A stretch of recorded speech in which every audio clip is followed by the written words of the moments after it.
Hey guys, welcome back to my channel. কেমন আছো তোমরা সবাই? আশা করি খুব ভালো আছো। আমি তোমাদের কাছে ভিডিওটা করছি কারণ ভীষণ আজকে আমার বোরিং লাগছে, ভীষণই বোরিং লাগছে। তাই ভাবলাম একটু তোমাদের সাথে কিছু কথা বলি, শেয়ার করি, যেগুলো এতদিন ধরে জমে যাচ্ছে। দুটো ব্লগ আমার পড়ে আছে, এডিট করা হচ্ছে না, ল্যাব খাচ্ছি বলে। আর লিটারালি আমার শরীরটা ভীষণ খারাপ। আজকে নিয়ে 5 দিন হলো। আজকে রাতটা এখনো হয়নি, তাই 5 দিন বলছি, রাত বলছি না। কালকে অবধি আমার পায়ের যন্ত্রণা, একটা ঘুমাতে পারিনি রাতে। আজকে দুপুরবেলা একটুখানি ঘুম এসেছিল, ঘুমিয়েছি, জানি না রাতে আবার কি হবে, আমাকে জেগে থাকতে হবে। তো পায়ে ভীষণ ব্যথা, ভীষণ, পা ফেলতে পারছি না, এক পাও ফেলতে পারছি না।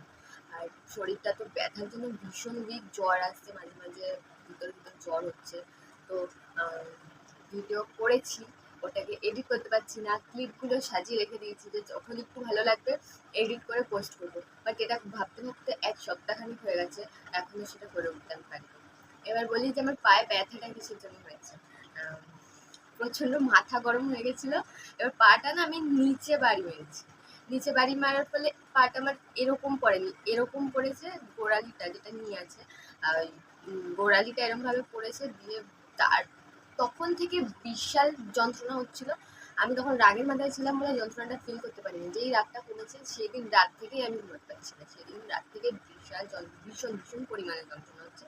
আমার তো মনে হচ্ছে যে মনে হয় হাড়ে ফাড়ে কিছু ড্যামেজ হচ্ছে বা হাড় ভেঙে গেছে, মানে যন্ত্রণার লেভেলটা দেখে আমার মনে হচ্ছে। বাট আমার পাটা ফোলেনি, একটাও ফোলেনি। তাই জন্য মা বলছে যে হয়তো ওরকম কিছু নাও হতে পারে, যদি হাড় ভেঙে যেত তো পা ফুলে যেত। তো পা ফোলেনি, এখনো দেখছি পা ফোলেনি, কিন্তু ভীষণ যন্ত্রণা করছে। মানে হাঁটা তো যাচ্ছে না, খাটে বসে বসেই সব করছি। আর একটু দরকার ছিল কালকে কলেজ যাওয়ার, গিয়ে তো হেঁটেছি আর পা ফুলে গেছে হাঁটার ফলে। একটা পাও নিচে ফেলতে পারছি না, একটা স্টেপ নিচে ফেলতে পারছি না। সেখানে আমি হেঁটে বেরিয়েছি, পাটা ফুলে গেছিলো, এখন আবার ঠিক হয়ে গেছে। মানে হাঁটলে একটু বেশি ইয়ে করলে ব্যথাটা বেড়ে যাচ্ছে, কিন্তু এমনি টাইমে ফুলছে না। তো এটা নিয়ে আমার এখন চলছে। ওই যে কথায় আছে না, যত সহ্য করবে কষ্ট তত তোমার উপর চাপানো হবে, ভগবান সেটাই করছে আমার সাথে। একটার পর একটা লেগে রয়েছে আমার। একটা আমি সলিউশন করছি, একটা মেটাচ্ছি, মনকে বোঝাচ্ছি কষ্ট পাস না, পাস না। আর একটা আসছে, এটা তো শরীরের যন্ত্রণা, এটা কি করে আমি মনকে বোঝাবো কষ্ট পাইস না? মনের যন্ত্রণাকে মনকে বোঝাই যে কষ্ট পাইস না, শরীরের যন্ত্রণাকে আমি কাকে বোঝাবো? এত কষ্ট হয় না, রাত্রিবেলা আমার কান্না এসে যায় লিটারালি। আর আমি ব্যথার ওষুধ চট করে খাই না, বিকজ আমি প্রচণ্ড ব্যথার ওষুধ খাই এই একটা রিজনে। ওই জন্য আমি আদার্স কোনো রিজনে ব্যথার ওষুধটা ইগনোর করি। তো এই পায়ে ব্যথার জন্য ওই জন্য ব্যথার ওষুধটা আমি একটু ইগনোরই করি। তাও একটা আমি খেয়েছি, কিছুক্ষণ, কিছু মিনিটের জন্য ব্যথাটা কমেছে। তারপর থেকে আবার সেম কেস, বলিনি লাগাচ্ছি, গরম শেক করছি, তারপরে মা মাসাজ করে দিচ্ছে, ক্রেপ ব্যান্ডেড লাগাচ্ছি, কিচ্ছুতেই কমছে না। আমি জানি না আমার লিটারালি আমার লেগে কি হয়েছে, কোনো কিছু বুঝতে পারছি না। এবার যতক্ষণ আমি তো যতক্ষণ ডক্টর না দেখাবো ততক্ষণ বুঝতে পারছি না। আর ভেবেছিলাম আজকে আমি লাইভে আসবো, বাট লাইভে আমি এই ভিডিওটাও কবে আপলোড করবো আমি জানি না, আগে থেকেই বলে দিচ্ছি। বোরিং লাগছে, তাই জন্য আমি ভাবলাম যে তোমাদের সাথে কিছু কথা বলবো।